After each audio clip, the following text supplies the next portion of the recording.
அதிலே இந்த மண்ணச்சநல்லூர் தொகுதியிலே என் அன்பு மகள், கல்லூரியிலே விரிவுரையாளராக பணியாற்றுகிற என் அன்பு மகள் தேன்மொழி அவர்கள் போட்டியிடுகிறார்கள். கடந்த முறை இந்திய நாடாளுமன்ற தேர்தலிலே போட்டியிட்டார்கள்.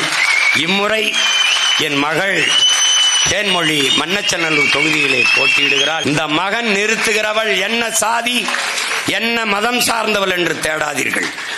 சீமானும் அவன் பிள்ளைகளும் எடுத்து வைக்கிற கருத்து, அரசியல் கோட்பாடு, தத்துவங்களை கவனியுங்கள். என் நிறத்தை பார்க்காதே, என் சாதியை பார்க்காதே, என் மதத்தை பார்க்காதே, என் கருத்தை பார். நான் எடுத்து வைக்கிற அரசியலை பார். இந்த மண்ணின் மீதும் மக்களின் மீதும் நாங்கள் கொண்டுள்ள காதலை பாருங்கள். அதைத்தான் உங்களிடத்தில் கேட்கிறோம். சாதி பார்த்து, மதம் பார்த்து உங்கள் வாக்கை எங்களுக்கு, ஓட்டை எங்களுக்கு போடுவீர்களே, ஆனால் தயவு செய்து விடார்கள். உங்கள் ஓட்டு எங்களுக்கு தீட்டு.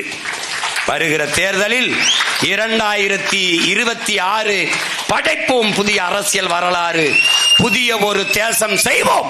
மக்கள் புரட்சியால் அதை உறுதி செய்வோம்.